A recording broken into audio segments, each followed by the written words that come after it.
In matters institutional strengthening, I have served various boards, and key in point, I want to pick one of the best institutions that I've been able to work with.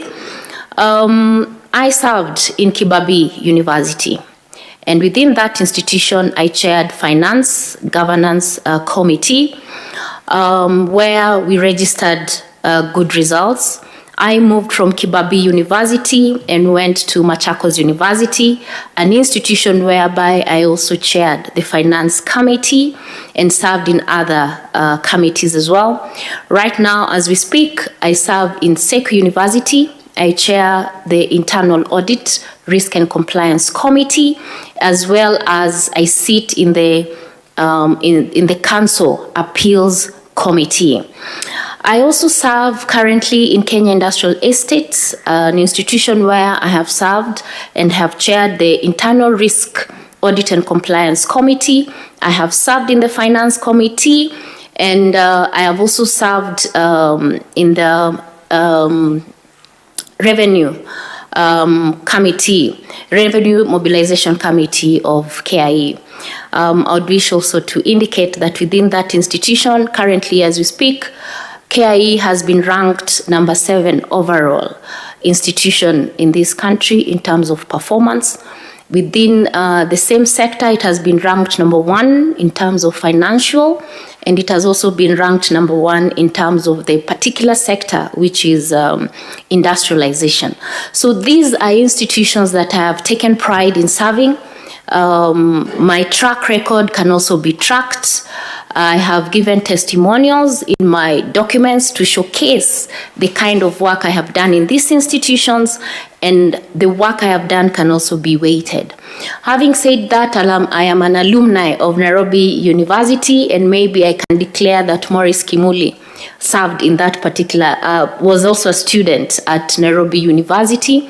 And in terms of my high school, I schooled in Lugulu Girls High School. Having said that, I would wish to also state that I'm a person who is self-made, self-motivated. I also believe I am a leader because over the years, I have been picked to serve. And it's that passion of service that I would wish to bring to this particular institution. It's that passion to serve others. It's that passion to see delivery of work. It's that passion to see institutions' growth. It's the passion to see the ability to have a management that is able to work very well with the various boards. This I say with conviction because when I served in ISPAC, one of the key things or one of the key TORs I had was to sit in the board and to help on matters delivery of the board mandate. And still I have seen that trajectory in terms of my career where I have been picked to serve different boards, and my track record can actually be weighted. I have also done a lot of mentorship, something that I take very passionately. I believe in bringing and bridging leaders who are better for tomorrow. One of my friends joked and told me that politicians are keen to see when is the next election, but leaders are keen to see a future generation that is able to pick from where we are and transform this country in many ways. That is one of the key issues that motivates me to bring up any young person who has the ability to take lead. Key in point, maybe I can put in place a little bit of my achievements when I served as the Secretary General at East Africa Law Society, a position I took at a very young age, I must say, but I was lucky to serve at the feet of senior legal councils. I remember President Nasur from Zanzibari. And I must say it is that element of learning from the table of senior members that has actually positioned me to take up this particular position. At ELS, I must say our track record speaks for itself. I started many initiatives, including the mentorship program for East Africa young lawyers, a program that is now running to date, a program that I was challenged not only to fundraise for, but to ensure its success.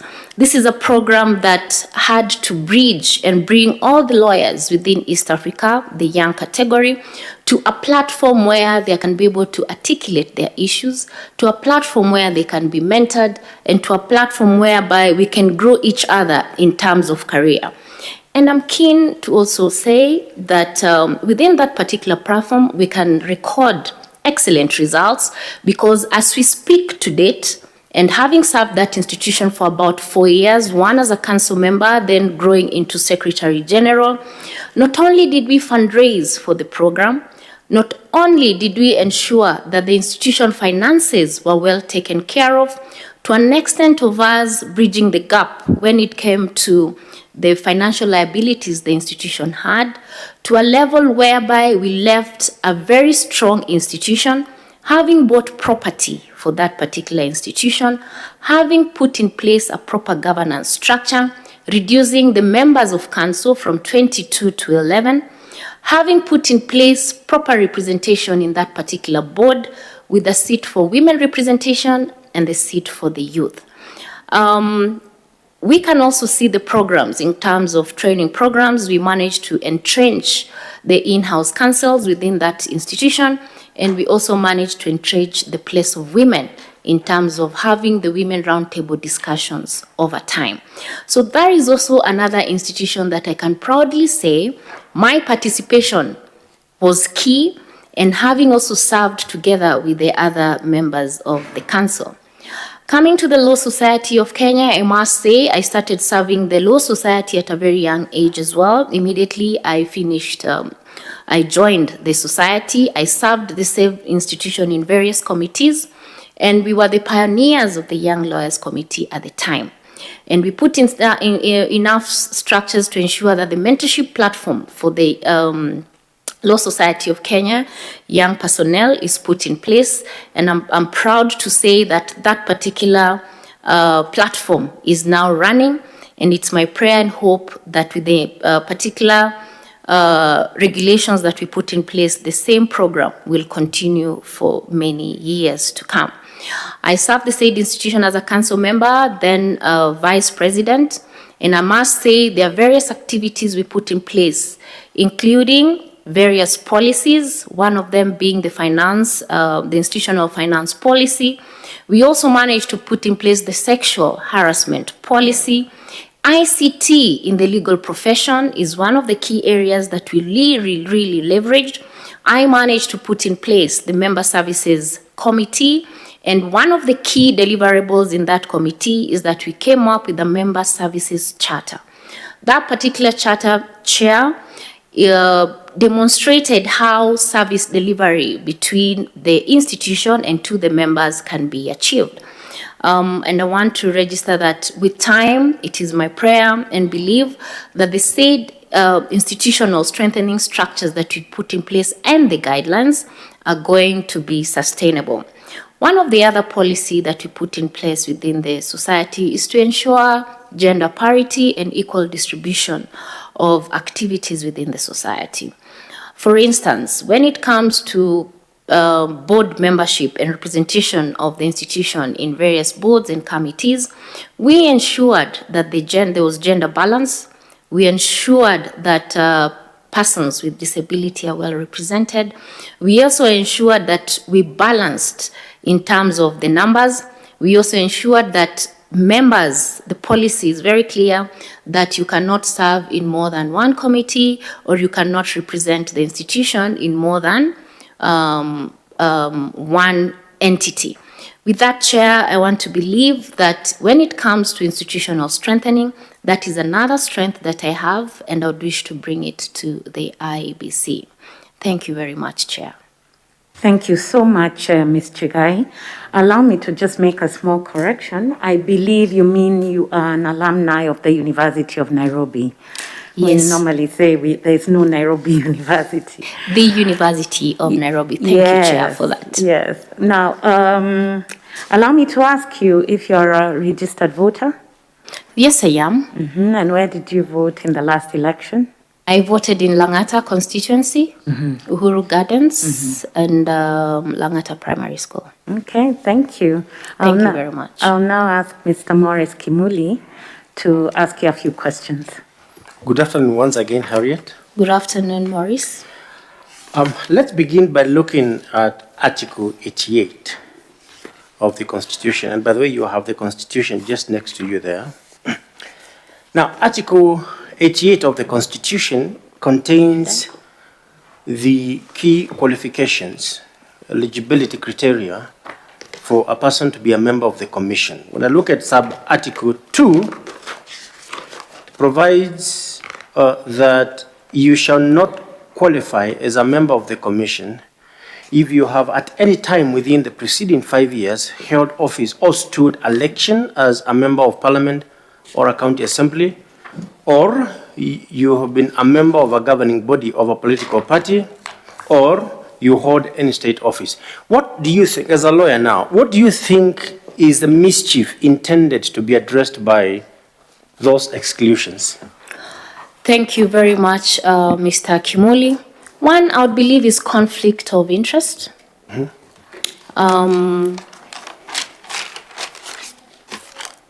Yes. One I want to believe is conflict of interest. What do you mean by conflict of interest? Where you're conflicted in terms of service delivery. The other one is, for instance, the issue of belonging to a political party is being partisan. So you have to be impartial in terms of... You have to be impartial. Yes. If you look at Article 38 of the Constitution, it has a regime of rights that are given to people in the political sphere. And one of the rights is the right to be a member of a political party and to run and to occupy office and to express your political rights. Do you think that limiting commissioners in terms of membership of political parties would then conflict with Article 38? Yes, by virtue that commissioners are Kenyans, and by virtue of that, at the end of the day, they have to vote, and they have to vote for a leadership that they strongly believe in.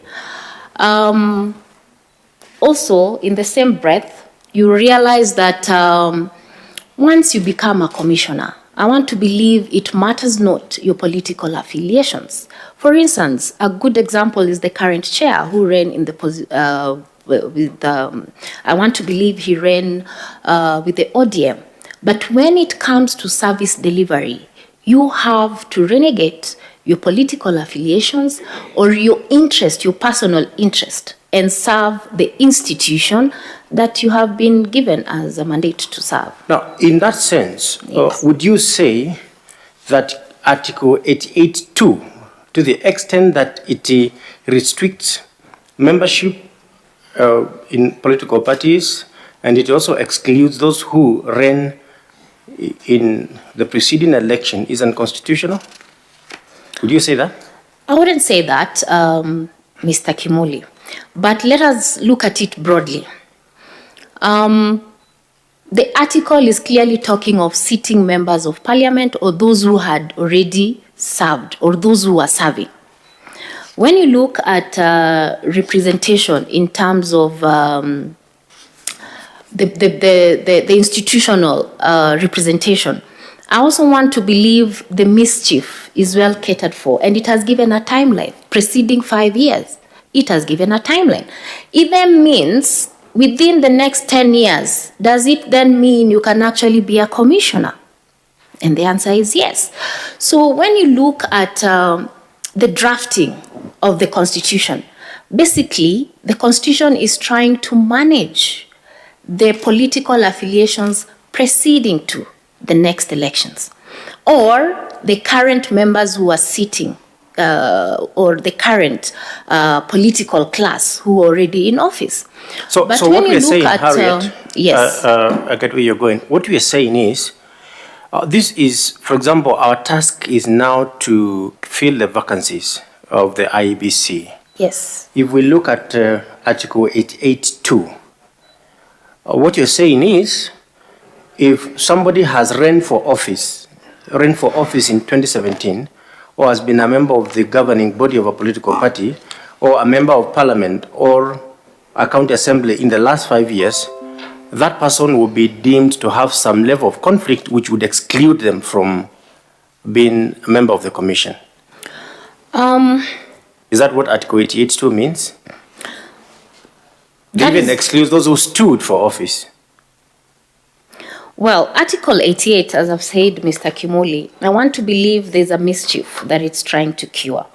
And when you read it in terms of sitting in decision-making organs of the political parties, I want to believe it's the council of a political party or the apex. So what is the mischief in brief? You said it is conflict of interest. I want to believe the mischief is being partisan. Being partisan. Yes, Mr. Kimoli. Now, you said that you've been a member of the Law Society of Kenya. At the Law Society of Kenya, we undertake elections. Who conducted those elections when you were elected? IEBC. IEBC. Now, looking at the framework of our laws, beginning with the Constitution, where does IEBC have power to conduct elections for private entities? It's one of the mandates given to the IEBC under Where? the Constitution. I want to believe Article 88. Where? I want to believe it's Article 81.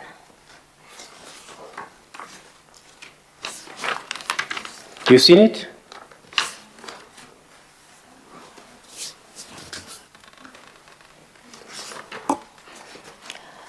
Yes, Mr. Kimoli. Yes.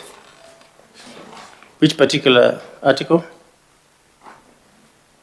I want to believe it's the mandate of IEBC as established under Article 88. 88. The responsibilities are in 884. Yes. Is there anything that allows IEBC to undertake elections for private entities?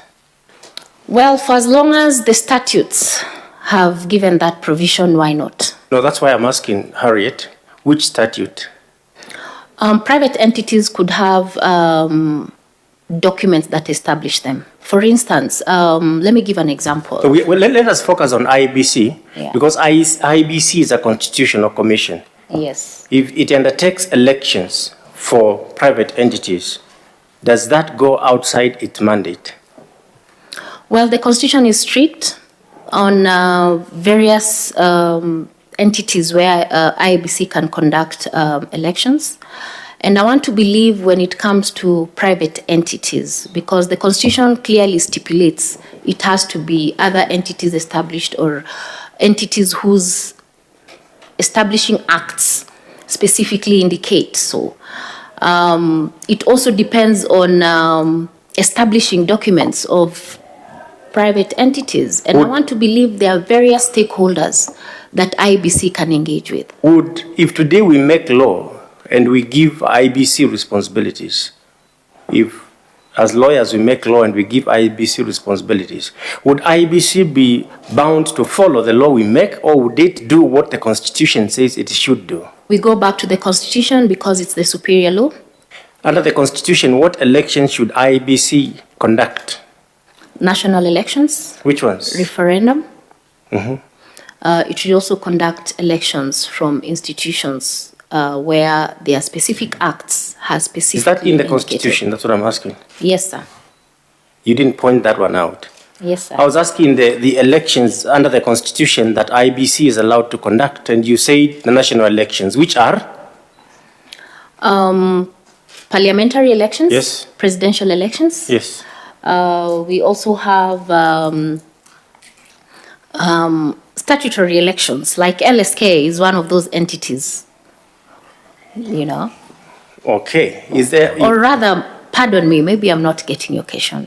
No, that's okay. You said parliamentary, presidential, any other election? Referendum? Referendum, any other? Basically those. Okay. We also have the, ward elections. county assembly elections. Now, when you instructed IEBC to undertake the election for LSK, you paid money, isn't it? Yes, sir. You paid? Yes, sir. Now, are you aware how that money is accounted for by IEBC? I'm asking this in relation to the sources of funds for IEBC under Section 17. Okay. None of which is money received from conducting elections for private entities.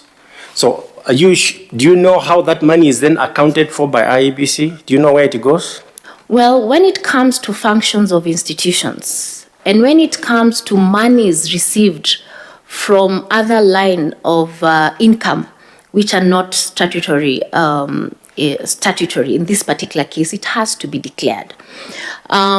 We have the audit reports for institutions. And, So I'm just asking, you pay money to IEBC. Yes. Now think as a commissioner, where does that money go? It is none of the sources of funds for the commission. How is it accounted for? You know, they have received, 3 million shillings from the LSK.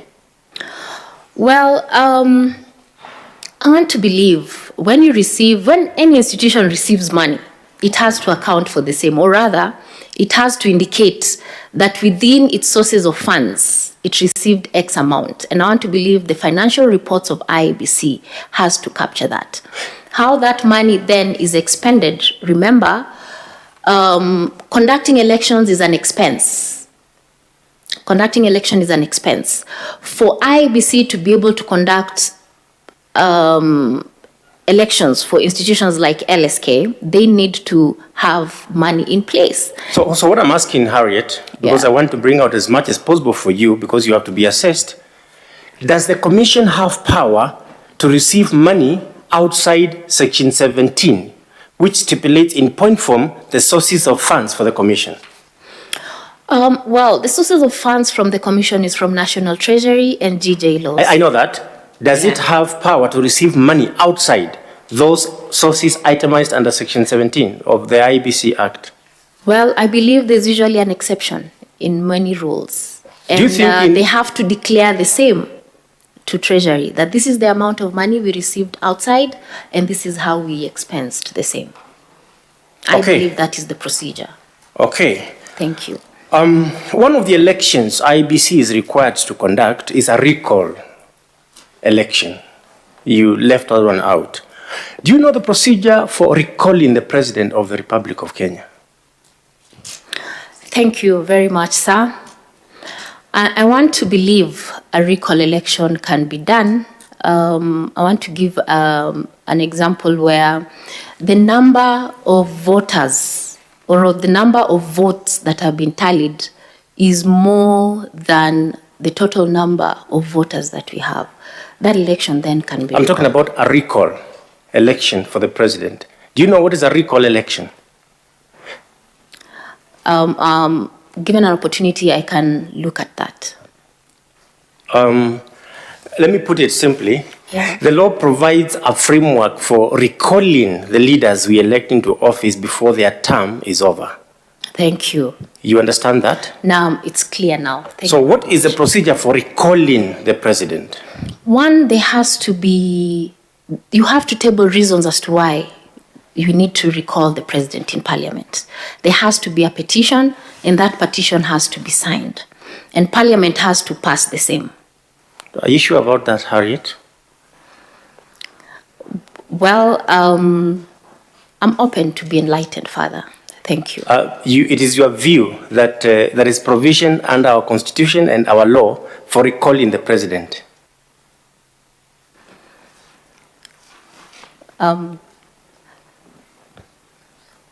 No, I don't think so. Are you sure? You have answered in two ways now. I want to believe, pardon me, but I want to believe a presidential election can actually be, the president can be recalled. And the president can be recalled. And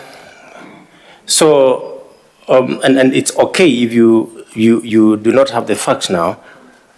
Do you know the law that governs the recall of a member of parliament and a member of the county assembly? The Constitution. Which article? I want to believe is Article 17. I'm not clear about that, but given an opportunity, I can go back and refer to it. Is there a chance that you have interacted with the Katiba Institute and another versus the Attorney General and Parliament? A petition, constitutional petition number 209 of 2016. It was decided by Justice Kimondo, Justice Chacha Mwita, and Justice Odunga. And it was on recalling the provisions of the law relating to recalling members of Parliament and members of county assemblies. Have you interacted with it? I haven't interacted with it. You haven't. You don't know the principles expounded in that decision. I haven't had a look at that particular case, but given an opportunity, it's something that I can look at. Oh, thank you very much, and all the best, Harriet. Thank you very much, Chair. Thank you. Thank you so much, Mr. Kimuli. I'll now request Dr. F.S. Abdallah to ask you a few questions. Thank you, Chair. Thank you, Madam Chair. Madam Harriet. Hello, Dr. Abdallah. You believe that your qualifications of being a lawyer and business administrator makes you the most suitable candidate for this position of being a commissioner of the IEBC. Maybe you could elaborate more. I've heard what you talked generally of your experience, but of course these are in other institutions. What makes you feel that you're a suitable candidate for IEBC? Thank you very much, sir. Chair, I want to believe I'm suited to take up this position because of my track record. All the institutions that I have served, Chair, I have been able to register track record that can actually be weighted. By virtue of that, I would wish to bring that expertise also and experience in terms of matters governance to this particular institution. I would also wish to be weighted after my work within the institution and for me to be ranked in terms of my performance. I want to believe I'm best suited because also of the various activities and experience and skills that I have. One of them is training. The other one is dispute resolution, mediation. And the other one is the art of bringing people together and the art of putting in place proper governance structures within an institution. Thank you very much. Thank you. You're a managing partner in your own company. Then what will happen to that? Thank you very much. Just like many other clients that I have, this then means upon taking up this particular position, I have to resign and I have to hand over a good number of the work that I have been doing to the various team players that I've put in my office and other legal entities. So I want to believe that would not be a big problem, noting that the moment you hand over this particular position to me, I will put enough structures in place to ensure that my current clients and institutions that I'm currently working on are well taken care of. And this does not reflect that you are in a hurry? No, sir. I'm not in a hurry. Over time, I've managed to put in place proper management skills within the institutions that I've worked for. As we speak right now, the current law firm that I have a team that works with me, a team that is well mentored, a team that is highly exposed to deal with any issue that can emanate. I also want to believe good leaders should prepare others to take up their very seat. This is also a good opportunity for that young woman, young man in my office who has been eyeing my seat to own it. It's part of leadership, it's part of mentorship. Nothing is permanent, but at the same time, we need also to expound our horizons. Joining IEBC for me, it is more than a job. It is not any other job that you take up. IEBC is an institution that gives you the exposition to not only serve yourself, but serve this country. Maybe I should say, one of the strategic deliverables that I would wish to have is maybe get a presidential commendation. not because of anything, but because of service delivery. I view this particular position as an opportunity to serve Kenyans, as an opportunity to bring on board something more. I also look at it as another step in my crown, another arm that I'm going to bring forth in terms of service delivery and leadership.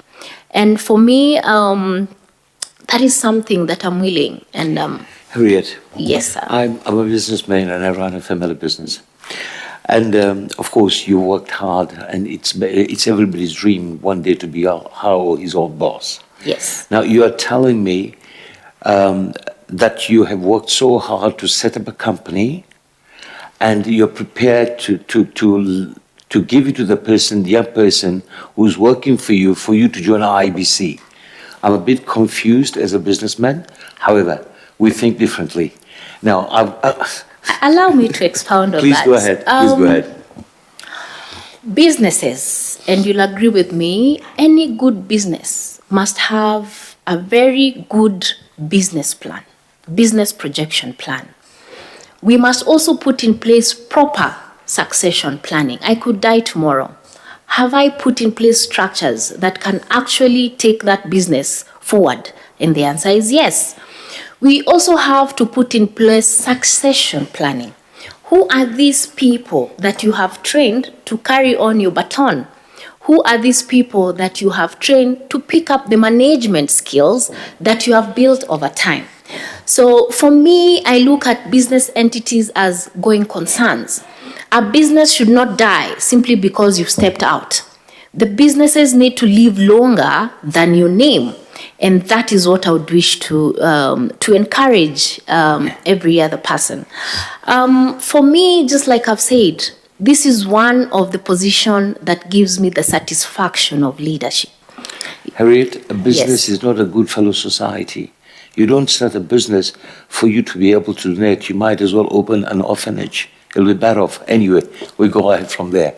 Thank you. I've heard you talking about monetization and your experience and abilities to the use of technology. Yes. I've even heard you say that you have worked at LSK.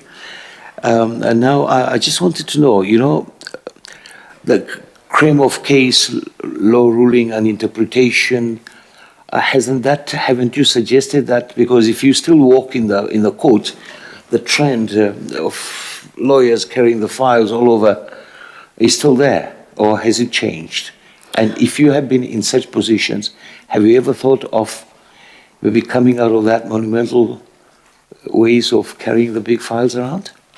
Thank you very much, Sam.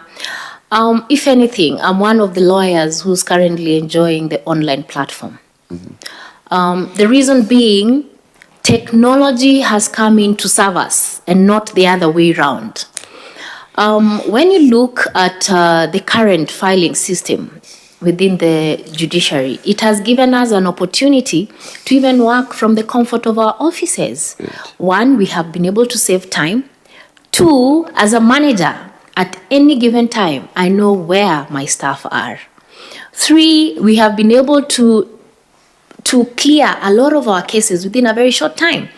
In a day, previously, you could have one hearing and adjourn many others. Currently, as we speak, you can actually manage two hearings comfortably, depending on what applications is before court.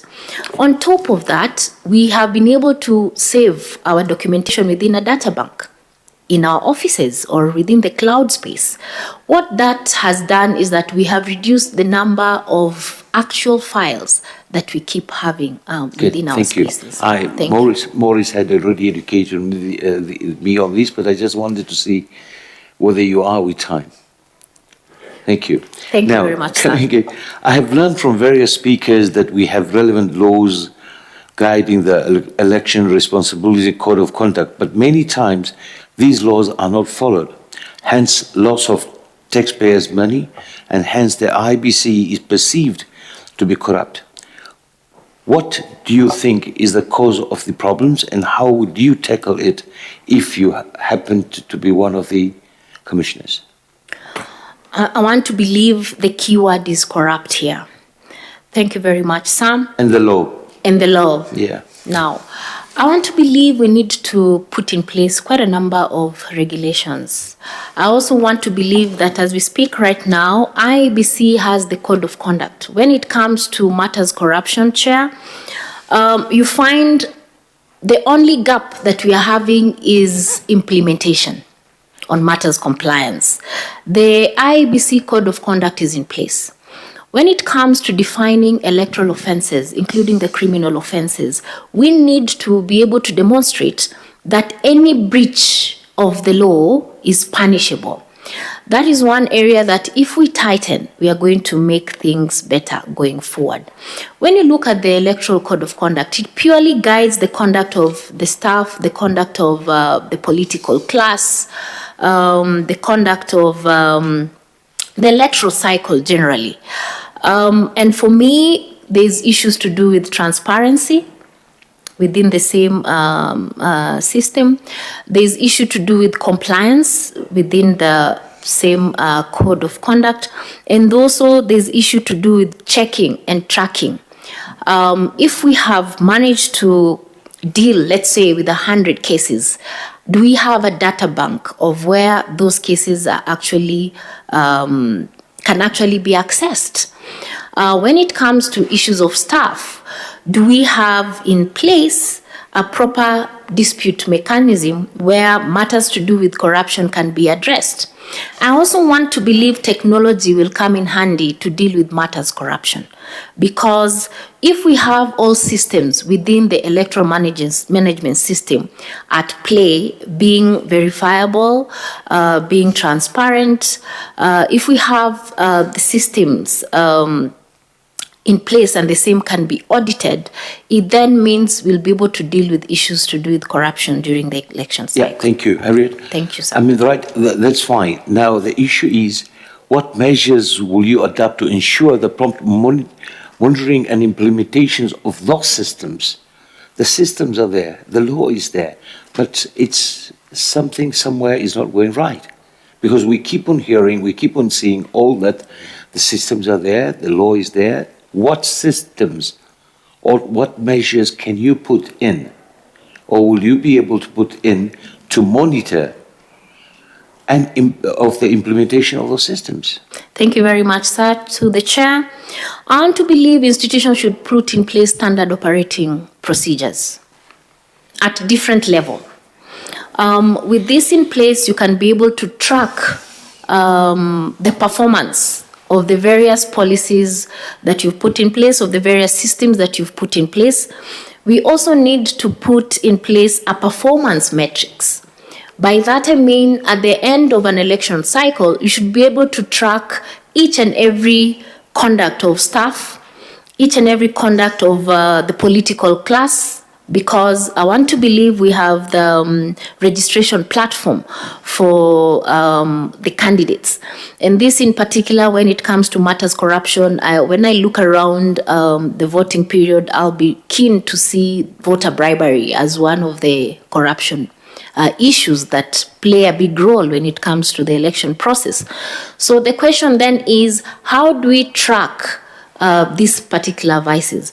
So through proper institutional framework, including checks and balances in terms of auditing of the process, in terms of the procedure manuals that we want to put in place, we should be able to intercept any of these risks, and we should be able to track each and every issue that take place in an institution. Thank you, Harriet. Thank you very much, sir. Thank you, Chair. Thank you so much, Dr. Abdallah. I'll now request Mr. Gideon Solonka to ask you a few questions. Okay, Madam Harriet, kindly cite 3 instances under Article 138(8) of the Constitution when a presidential election shall be cancelled and a new election called. Thank you very much, Mr. Solonka, through the chair. A presidential election can be cancelled where there are irregularities within where there are serious irregularities, number 1. Mm-hmm. Number 2, where the vote cannot be verified. For For instance, if I was to give an example, is where the voting tallying, you find out that the number of votes which have been transmitted are more than the registered voters. Thank you. Those are the instances under Article 138?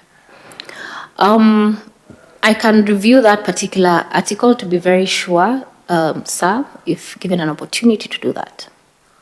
When do you want us to give you that opportunity?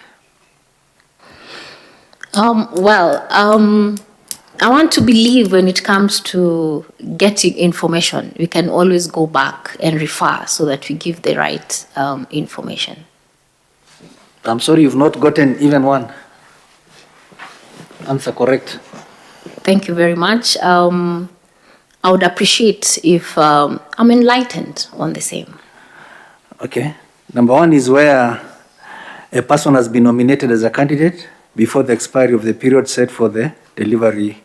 Where no person has been nominated. They normally set a date for nomination, and after expiry, no person has been nominated. Thank you. That is one. Thank you, sir.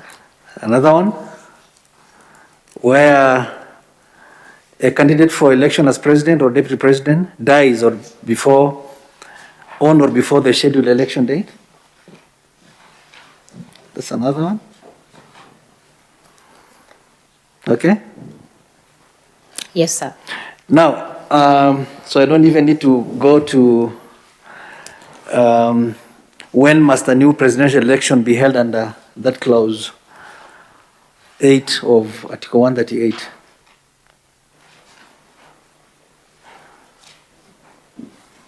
When must a new presidential election be held in a case where, for example, a candidate for election as president or deputy president dies on or before the scheduled election date?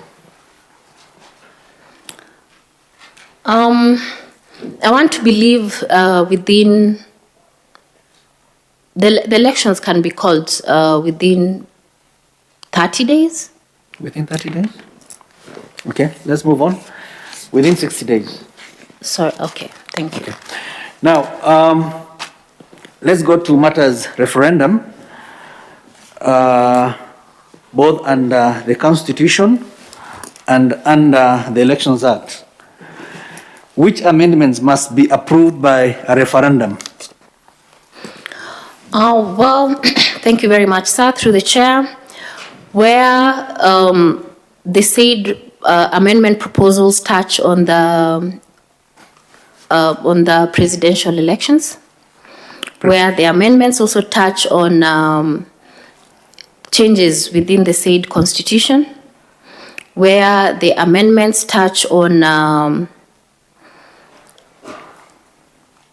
the supremacy of the constitution, where the amendments touch on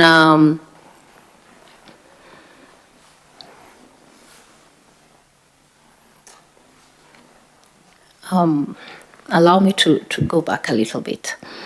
Where the specific amendments also touch on the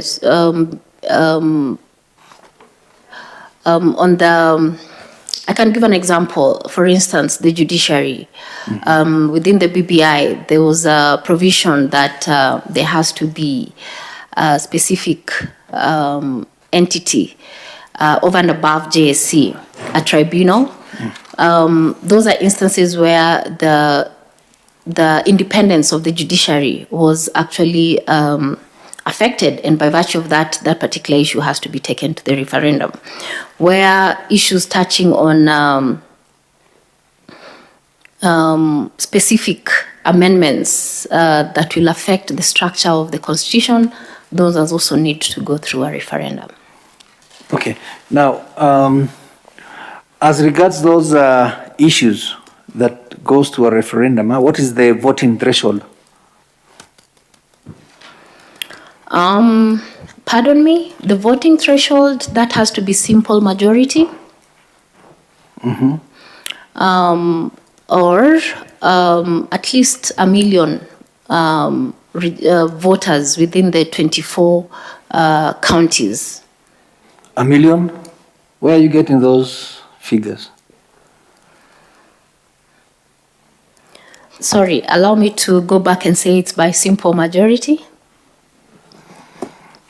for a referendum. Under Article 256 and 257. Are you sure? Yes, sir, it's by simple majority. What about those questions on an issue other than those contemplated under Article 255, 256, and 257? What is the voting threshold?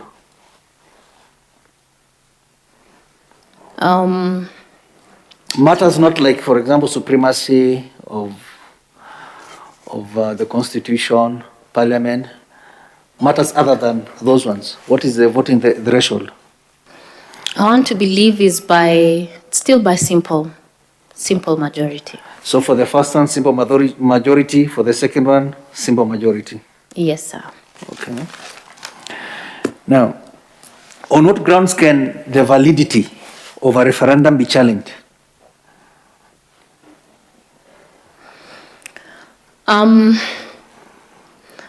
A referendum can be challenged pegged on the voter turnout.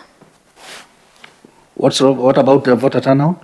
Where the threshold has not been met. Which is? 50 plus 1.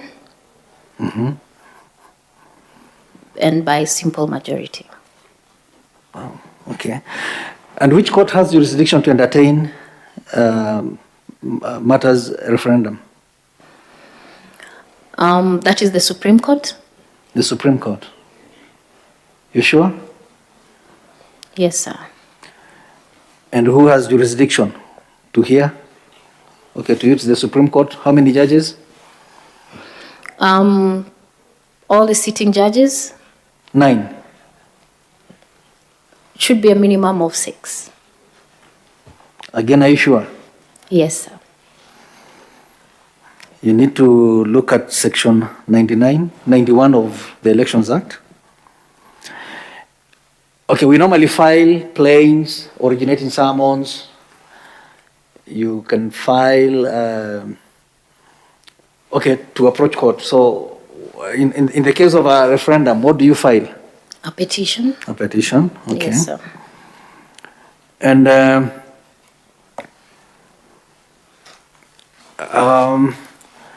I want you also to tell us who can institute or present a referendum petition.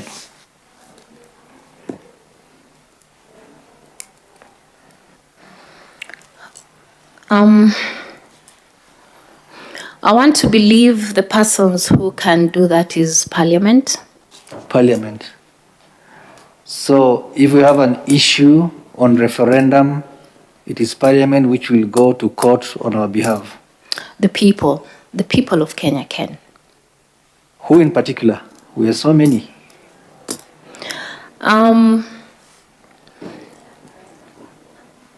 Any Kenyan should be able to petition a referendum. You can sponsor the referendum question.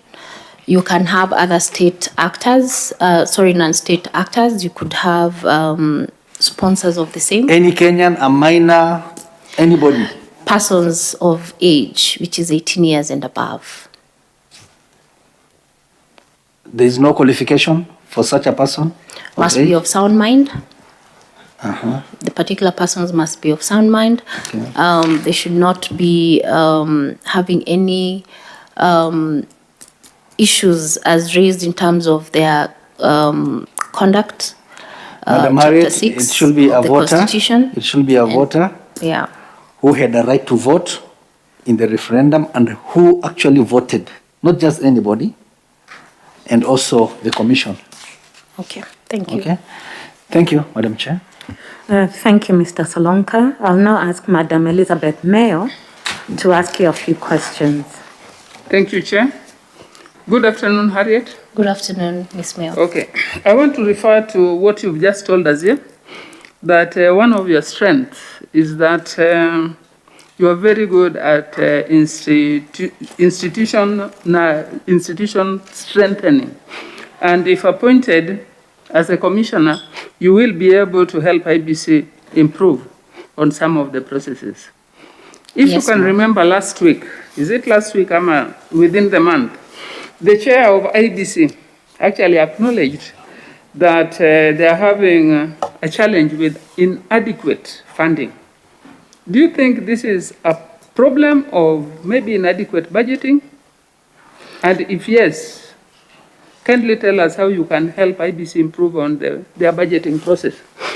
Thank you very much, Ms. Mayo. Through the chair, funding is one of the risk areas within most institutions, and IEBC is one of them. Currently, as we speak, IEBC gets its funding from Treasury and the GJ laws. That is the UNDP basket fund in terms of certain activities of the institution. Given an opportunity to serve this particular institution, noting my contribution in institutions like KIE on matters funding, one is to lobby for IEBC to get more funding. Two is to lobby Parliament to ensure that Parliament puts in place a better budget for IEBC so that it can be able to run its activities over a 5-year period before, during, and after the elections. We will also be able to reach out to the basket fund, to the donors, to ensure that most of the activities or programs of IEBC can be supported. We also have institutions like Oslo who can offer training, facilitation to the institution. And those are one of the key areas. We should also be able to put in place the IEBC fund, which has not been put in place to date. So those are some of the areas that we wish to improve for IEBC to be able to get enough funding to run its activities. Okay, thank you, Harriet. Thank you very much. In 2017, general election, if you can remember, there was a challenge with transmission of votes and announcement of presidential results. You can remember that? Yes, ma'am. Yeah, if you are appointed, what do you think you will take the stakeholders that this is what happened, this is worked, this did not work, and now that you have appointed me, I am going to change this kind of scenario by putting in place 1, 2, 3 strategies. So please tell your stakeholders. Thank you very much, Mr. Mayo, through the chair. During the last election, in terms of transmission of results, you find out that there was an issue of putting in the interim results. It is important to note that once the results have been announced at the tallying center, the process of verifying and transmitting those results need to be very clear. Currently, as we speak, if we were to use proper technology, for instance, we have scanning machines currently that can actually scan and keep memory of those particular forms that are being transmitted. That means the system of transmission can be verified. We also have simple application of certain arms. When the current phones that we have can quickly scan and send these documents in real time, that is one of the issues that we need to be able to do. The other problem during that particular time was the issue of network. Currently, as we speak, Madam Chair, during that particular time, I want to believe IEBC used the 3G network system, which as per that particular time, not all regions of this country had proper networking. I want to believe going forward, IEBC needs to be able to engage with the stakeholders within the network system to ensure that there's proper network cutting across the country. As we speak right now, we have moved to 4G and now we have 5G. And I want to believe those particular systems have a wider area network coverage. And in the event the transmission is able to be done at real time, we'll be able to bring sanctity within that particular area of water transmission. So given an opportunity to serve this particular institution, these are some of the areas that we would wish to put in place to ensure that the institution engages the stakeholders in good time.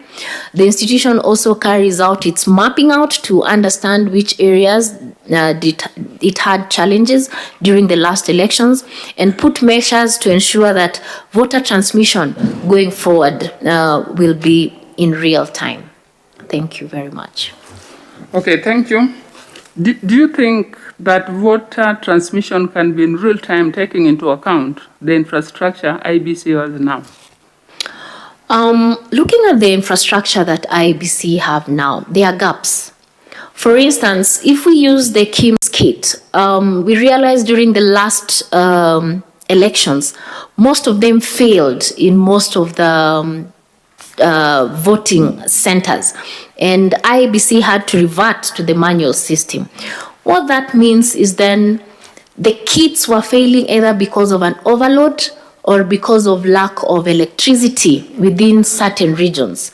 This is also something that going forward IEBC needs to review, either by improving the KIMS system and ensuring it's integrated with a system that can enable it to have more load or to handle more load when it comes to voting.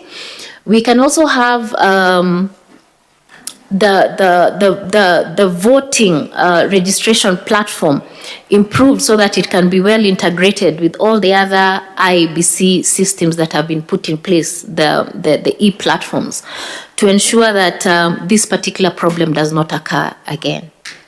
Thank you very much. Okay, thank you. Harriet, from your answer, I can see that you'll agree with me that IEBC really wants to come up with a very good risk management framework. Yes. Yeah? Yeah. To mitigate against any failure of the system, like what happened last time. So, according to you, what are some of the institutional risks IEBC needs to identify so that they can have an effective stakeholder engagement? Thank you very much, Mr. Mayor, through the chair. Risk management framework within an institution. First, it will be important for IEBC to do a proper SWOT analysis to identify the various gaps that it has. It's also important for IEBC to check its weight in terms of which areas has it performed well. It's also important for IEBC to check all its departmental management systems and ensure that by the time it's coming up with the risk management framework, it has covered all the areas within all the directorates of IEBC. One of them, when I look at the main risks that IEBC have, I would go for political risk, whereby you find there's a lot of interference when it comes to the elections, including violence during the election period. And this is one area that IEBC needs to have a stakeholder engagement and engage the state actors. In this particular area, I would engage the ministry, the relevant ministry. We also have the police service. We also have NIS, and they can engage NIS in real time or before, so that they can get reports on possible hotspots where they should be able to tackle any political risk or any imminent risks that might occur during that time. We also have financial risks, as earlier stated, and this particular one can be well tackled in good time by doing proper planning, where you have your procurement plans done in good time, you have proper engagement with the relevant ministry, which is Treasury, you have proper engagement with the relevant committee of Parliament, both JLAC and the Budgeting Committee, and lobby to ensure that the institution gets enough funding for its activities. You'll also realize that IEBC has different funds, where there's the funds during elections and there's the training funds. So the question then is, at what particular point should it be able to receive the funding even from Treasury in good time, so that they can be able to map out their activities and be able to sort any financial need that they have. The other risk that IEBC has, I would say it's personnel. When you look at our appointment as we speak right now, it will be good if the appointment of commissioners at IEBC is staggered. Why do I say this? There's the element of institutional memory and there's the element of sustainability, where if we have all the IEBC commissioners being appointed at the same time, it then means they can also leave office at the same time. And where IEBC commissioners leave office, then their process of recruiting them should be done in real time. This then will enable the institution to be able to kick in and have its functions moving. ICT is also another risk when it comes to IEBC. You'll find that when the platform or the e-platforms put in place fail, it then gives a big problem when it comes to how elections is managed. You also realize that data protection within this particular institution needs to be well done so that they can have a data protection center, they can have their own data bank so that all the documents and all materials relevant to this particular institution are well stored and the same is safe. When I do a little bit more of mapping out, I could also say resources, both internal resources. Do we have a staff force that is well resourced or well motivated to handle elections? Do we adhere to the code of conduct when it comes to staff? Do we adhere to the risk management and risk framework that has been put in place?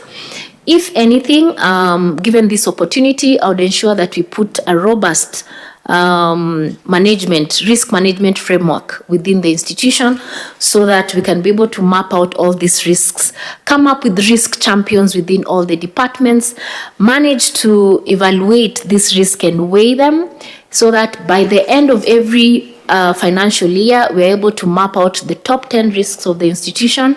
We're able to come up with mitigation of the said risks. And by virtue of that, we weigh our performance in terms of how many of those risks we have mitigated. Thank you very much. Okay, thank you, Harriet. The last one is on touching on the electorate. And I believe you'll agree with me that the electorate is part of your key stakeholders. Yes. So there is one risk that really affects them, that is security risk. Yes. So how will you deal with security risk such that your voters are not intimidated? Thank you very much. Security risk is a big problem, and I will go by the recent elections, the Matungu elections. We saw those quite a bit of security risk in those elections. Not only were the voters themselves exposed, but also the staff of IEBC. This is one area that the institution needs to put in place a proper security risk assessment framework. This can be achieved whereby the institution can work with the stakeholders within that the institution can work very well with state actors, and that is the NIS, the National Police, and the ministry, to ensure that not only the risk of their employees is well taken care of, but also the people, because we need to handle elections in a free and fair manner, and where person's lives is highly affected, you then find that we have voter apathy in specific regions. So that is one of the key issues that we need to really look at when it comes to security. We have issues of security when it comes to women. How prepared are the political leaders who are women ready to manage their security within the voting period, pre and post? So this is one area that we need to come up with proper regulations. This is one area that we need to come up with proper engagement with the state actors to ensure that the security of the staff is well taken care of. Again, we need to ensure that where, like the recent case of the staff was slapped in Matungu, we need to track those cases and ensure that the perpetrators are actually persecuted. That is also an area of compliance that if we put our foot down and ensure that we achieve and we actually prosecute these cases, we will then beef up security going forward. Thank you very much. Thank you, Harriet. Thank you, Chair. Thank you, Madam Mayor. I'll now request the Vice Chair to ask you some questions. Okay, thank you, Harriet. Harriet, you've been in the area of governance for quite some time. Could you just name 5 challenges and just brief facing our electoral democracy today? 5 key challenges facing our electoral democracy today. I would say one is political interference. And by that I mean where the political class really interfere with issues to do with democracy. You also find out as we speak right now, areas of governance within an institution, you'll find it's an issue of managing, where management is lacking, where you have focus areas where management of the election itself is not properly done. The other key area is I would wish to maybe bring in the issue of the management vis-a-vis the commissioners. Do we have a proper commissioners engagement platform? How do we conduct our meetings? How do we plan our meetings? Who's the actual spokesperson of the commission? Where we have disagreed as a commission, where then do we put those particular problems? How do we resolve our problems as commissioners, and how do we communicate to the electorate? Those are key, especially when it comes to management and administration. Where is the interplay between the admin, which is the secretariat, and the commissioners in terms of management of the election? When it comes to procurement services, where is the role? Do we have clear TORs when it comes to the commissioners and the secretaries? The role of administration, policy making. Do we have all the policies put in place that we need to ensure that we are managing elections in the right way? Do we have an elections operating manual? Are the plans in place? Do we follow the same? Issues to do with auditing of the processes is also very important.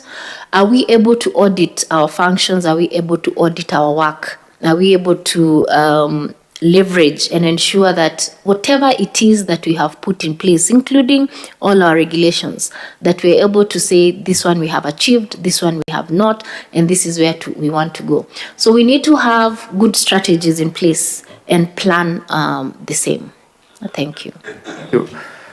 Have you ever been in a situation where I can see you've held many leadership roles? Have you ever been in a situation whereby the integrity of your leadership or your leadership style have been questioned? Have you been in a situation where you're facing challenges as a leader? Being in the leadership space, for sure, you can always meet all manner of challenges, Chair. On matters integrity, there could be many. But what matters is you as an individual. What are your ethics? You just name 1 or 2 of those situations where your integrity as a leader has been challenged or questioned. Personally, I haven't had any issues, not unless they come in now. Because in all the institutions where I have worked, I come highly recommended. When you look at my personal file and the certificates that I've issued. All the institutions where I have served, including LSK, I have a certificate of good conduct that was issued last week. ELS, I performed very well. When you look at where I am currently, the track record that is there within those particular portfolios, I haven't really been exposed in issues of integrity per se. And with that, personally, I wouldn't say I've been exposed in a specific integrity issue that I would wish or I should be able to answer to. Thank you, Harriet. Thank you. Thank you. Thank you so much, Vice Chair. I'll now request Reverend Father Mutiet to ask you a few questions. Thank you, Chair. Asante mwenyekiti, ningeomba nikuulize swali moja kwa Kiswahili. Asante. Naomba uweze kuwaeleza Wakenya wazalendo kwa Kiswahili ni maadili gani unayoyaenzi? Pardon? Pardon kwa Kiswahili nirudia Yes. Naomba uwaeleze wananchi wazalendo ni maadili gani unayoyaenzi kama kiongozi? Asante sana. Naomba kwamba Kiswahili changu hakiko katika chopping board.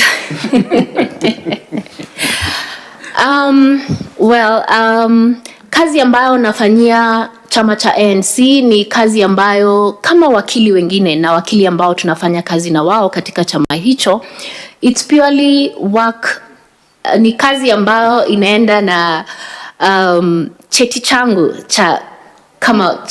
cha wakili. Cha muhimu zaidi katika kile kazi ambayo nafanya ni kueneza allow me to speak in English. Ni ile kazi ambayo wakili yoyote anaweza fanya.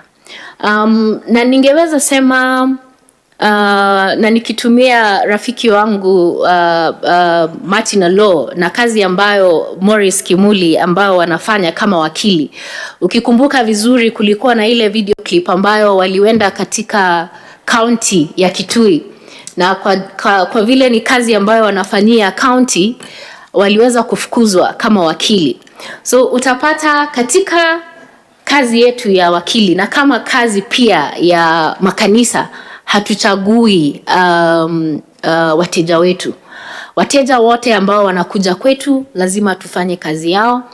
Mambo kujulisha na mambo ya kutengeza policies katika vyama, ikiwa ni hali ya cheo chetu kama wakili, ni kazi ambayo lazima tuifanye. Na maybe naweza kusema katika hiyo chama tumekuja na kandarasi kupitia institution ambayo inaitwa Oslo. Madam Aliet. Yes sir. Nimekuuliza ni maadili gani unayoyaenzi? Maadili. Unaweza nielezea maadili kwa kinufaa ina? Okay. Values. Values. Asante. Katika ile mambo ya kufanya ufundisho, training, katika ile mambo ya kutengeza policies, sijui policy katika lugha ya Kiswahili inaitwa namna gani. Unaweza kuwa na upande wa... Okay, you can answer in English. Thank you very much. I humbly request that my Swahili is not being rated. Given an opportunity, I will learn more Swahili. And thank you for that good challenge, because you've also made me realize my Swahili is so bad that I need to go back to the drawing board. Katika chama cha ANC, kazi yangu basically is to ensure that certain policies are put in place. We do a lot of training using other institutions as well. Oslo is one of them. We have managed to put in place a policy on training on women in the political space, and I want to believe it will be launched on Wednesday, which is a very good document. And I would wish to say that given an opportunity to come to IEBC, it is one of the areas that would wish to ensure that going forward, women in leadership, women in politics are able to be trained properly, and they're able to be well prepared to take up leadership opportunities. One of the key things in that particular document that I participated in putting in place is the security element of women during the electioneering period. And I want to believe that is very, very, very important. The issues to do with professionalism when it comes to duties assigned to you, it is very important. There's also the issue to do with conflict resolution, mediation. It is one of the key conflict resolution entities that political parties should use so that we mitigate the number of cases that keep going to court. The other good trait that we need to put across when it comes to the political arena is the art of defeat, where there is a contest. At times, it is good for leaders to accept that they didn't win, which I know is an uphill task. But with proper training, with proper coaching, with proper guidance, I think we can get there in terms of allowing the political cast to say, well and good, I failed this time round, I'm going to do better next time. The other key thing that we want to put in place is ethics within the electioneering period. There's a lot of hate speech. That is one of the training that we wish to bring on board when we are dealing with the political class. At times, it is good to coach and bring out a leadership that coaches the younger generation. What then can we do to ensure that going forward, we are going to have minimum hate speech, we are going to have more voter registration, we are going to have an election that for once we are proud of. And this then starts with the political parties. The 2/3 gender principle, is it possible that this particular principle can be achieved within the political setup? And the answer is yes. We are trying to encourage more women to come out for elective politics. And with that, it needs a lot of training. It needs a lot of coaching and mentorship. It also needs a lot of us identifying the talent amongst the women and the youth who are coming up. So these are areas that we need to mold. These are areas given an opportunity to join IEBC. It's an area that I would take keen on. And more specifically also is training. Campaign financing. You'll realize that most women and youth who want to take up leadership position, their biggest problem is money.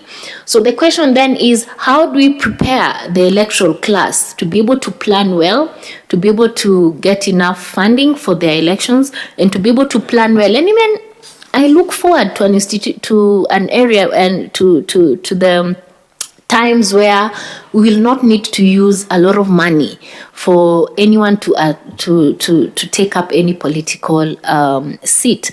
And that then goes to a lot of training when it comes to the people, the electorate.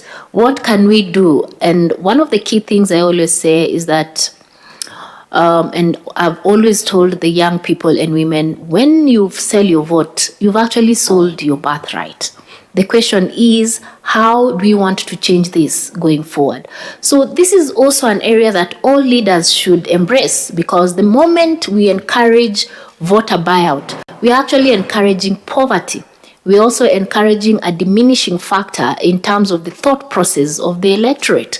We are encouraging a situation where the electorate feel they are nobodies, they are no one without the political class. The question then is, what do we need to do for us to be able to coach a country or future leaders who are different?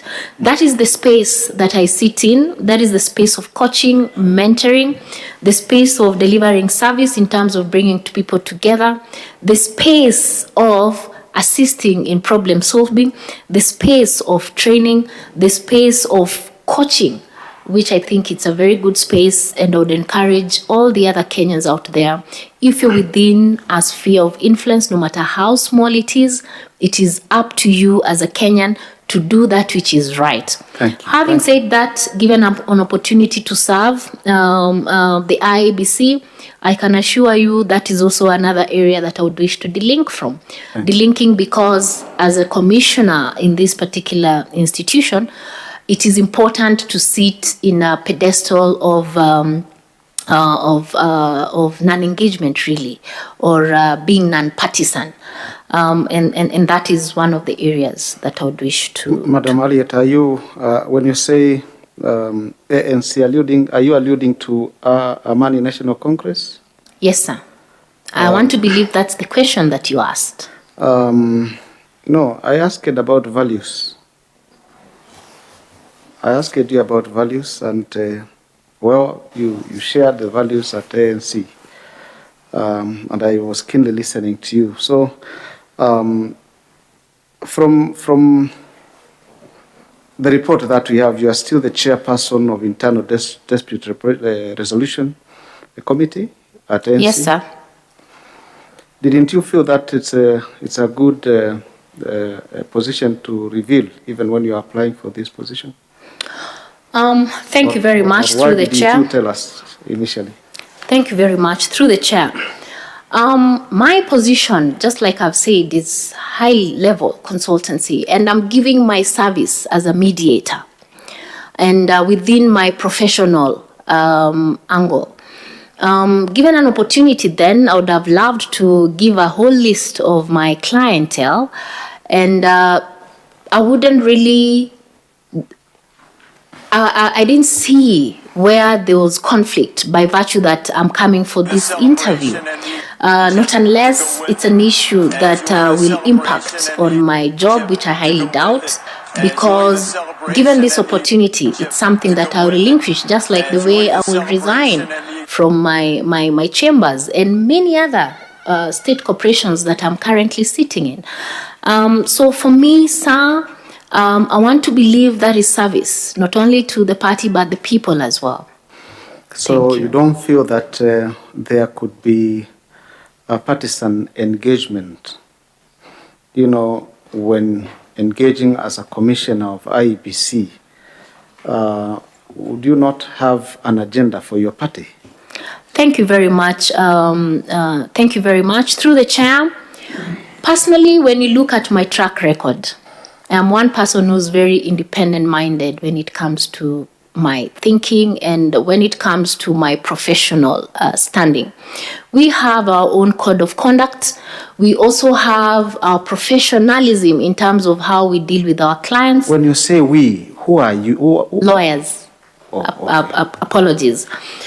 So you'll find my current affiliation, or rather my current positioning, or my current work that I do with the various state players or non-state actors.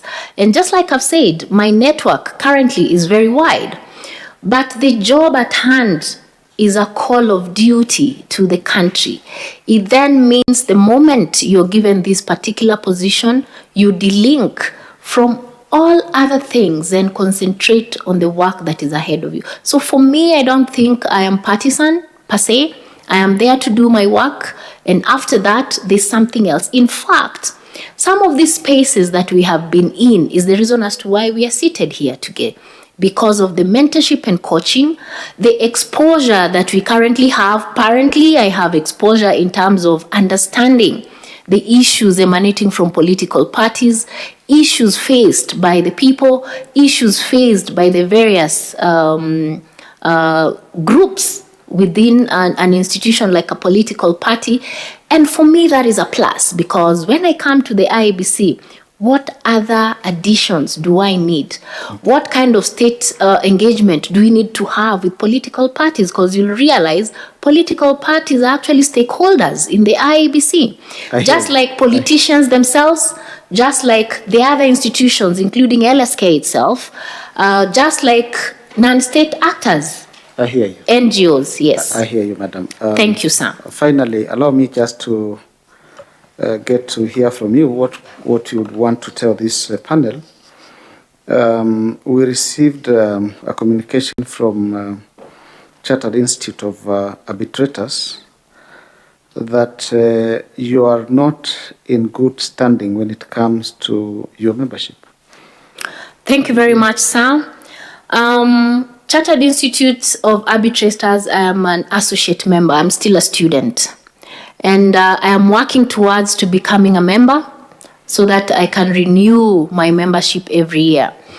As we speak right now, in terms of the Kenyan office, I am up to date. The only challenge maybe it's the United Kingdom office. But that is also an area that I've been communicating with the Kenyan office that they need to synchronize their payment structure. Because you find as and when we pay Kenya shillings to the Kenyan office, and this is something the chair of that particular institution can actually confirm, Mr. Nderitu, because it's a conversation I've had with him more than once.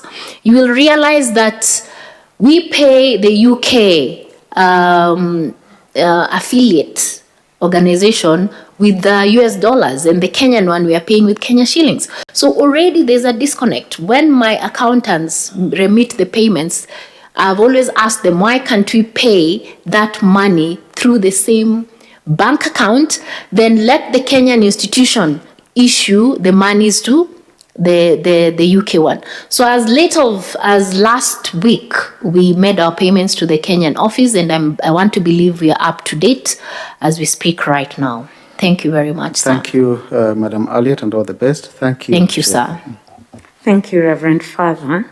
Allow me, Harriet, to just follow up on a question that Reverend Father asked. Thank you, I want to refer you to a question asked by Mr. Kimuli regarding Article 88.2, the rationale why the Constitution itself has required that those who want to be members of IEBC should have not stood for office or be part of a governing body of a party for a period of a preceding 5 years. So you've been delinked from a political party for 5 years before you can apply to be a member. And the question I have is, you spent a couple of minutes where you've shared with us actually very good measures that you've been involved in within the NC party with regard to, improving the status of a number of the members and other Kenyans. Now, in your opinion, would it be correct to, if Kenyans had the perception that should you join the IEBC, in view of the major role you've played in ANC, that you would not be in a position to be impartial? Thank you. Thank you very much, ma'am. Sorry, and allow me to state, we didn't get this information from your CV or biodata, so you didn't admit it. We actually found you prominently, prominently, now how do I put it? We found you on the website of the ANC party as one of the officials of the disciplinary committee. So again, I just want to find out your opinion on that, given the response you gave Mr. Kimuli. Thank you very much, Chair. The Dispute Resolution Committee is not a decision-making organ of the party. It's a service delivered to the party. And for me, Madam Chair, I am a very impartial person. I am not easily swayed. And those who have worked with me, including all the institutions I have worked, that is something they should be able to put across. And the same way research was done, I would wish that a further step is taken within all those institutions that I serve, noting most of them are state institutions. I would really love that my conduct be checked, not only because I serve a party, but because I have served other state institutions and my track record speaks for itself. As we sit here, Madam Chair, you realize amongst the documentations that I've put across, there is quite a lot of written and signed commendations from all the institutions that I have worked. And I'm an open person, and I would wish Kenyans to test me. The only I capture this particular seat, renegating me before they put me to test, then we have all failed. So with that, Madam Chair, I'm very impartial. My integrity is at its peak. And for that, I would wish to be given this opportunity.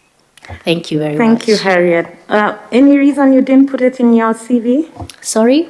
Was there any particular reason you didn't mention it in your CV? Well, to be very honest, it actually never crossed my mind, not because of any particular interests, but again, the particular documentation we were given to file in our information was very minimal. In fact, we were struggling with, are we writing on it? Are we changing it into a Word document so that we fill in? You'll also realize there's quite a lot I didn't put there. When you look at my documentation, you'll realize I've been given quite a number of commendations and rewards. As we speak right now, the Embassy of Netherlands and the government of Netherlands has fitted me as one of the 10 potentials all over the world in terms of leadership and governance. I didn't put it. But when you look at my documents, the original ones, they're there. You'll also check and see the testimonials, original testimonials from the various chairs of the boards that I have served and the CEOs in terms of my track record. Issues to do with my governance ability, issues to do with my how I take my work seriously, issues to do with my leadership management, issues to do with my innovation and proposals that made in those institutions. The track record, when you look at Kenya Industrial Estates, and it's in that folder, Madam Chair, you will realize cutting across board, there are various values that those particular chairs and CEOs have appended in terms of my personal character and in terms of my deliverables and how I take my work seriously. I want to believe that is not going to change simply because I've been given an opportunity to serve IEBC, noting the stakes at IEBC are higher. So for me, this is one of the biggest challenges that I've actually put on my crown, and I can only be tested, Madam Chair, if you give me that opportunity and test me from that particular angle. Thank you very much. Thank you, and congratulations on that nomination. Thank you very Netherlands. much. A general knowledge question. I heard you mention that, one of the things that would be nice to have would be a presidential commendation. One of the former chairs of the IEBC actually did receive one. So he has the initial CBS after his name. What's the meaning of the initials? Which commendation is the CBS? Burning Spear? Yeah, Chief of the Burning Spear. Chief of the Burning Spear. You are close, and I hope one day you will receive it. Allow me to say that they are very prestigious. And it goes to show your crown when it comes to service delivery to the Kenyan people. And for me, I commend any public servant who has actually given their time and sacrificed themselves to serve the Kenyan people. Yeah. And I think that is the epitome of leadership. And for me, that is a very, very big thing. And I would wish to congratulate all those people who've put themselves to serve. It's a plus. Okay. Thank you very much, Madam Chair. So I do hope one day you'll receive it. And with that, we come to the end of your oral interview. Thank you, Mom. I'll request you to make some very brief remarks since we've gone past the time, in case you have any to make to the panel. Mine, Madam Chair, and the panel is to thank you and thank you very much for your patience and the time, and even for giving me this opportunity to sit here today and to be grilled not only by the panel, but the whole world, because I know this is being filmed and it's open. For that, thank you very much, and I don't take it for granted. Also, allow me to say that given the opportunity, I am the best that you can ever have when it comes to leadership. I only believe the only test that you can give me is to allow me to sit in that commission. Having said that, there are quite a number of the young people who look up to me, and especially the women. For me, is to encourage them that when an opportunity presents itself, I did show up, please show up. Thank you very much, Madam Chair. And thank you too, from the panel and from the people of Kenya, for expressing an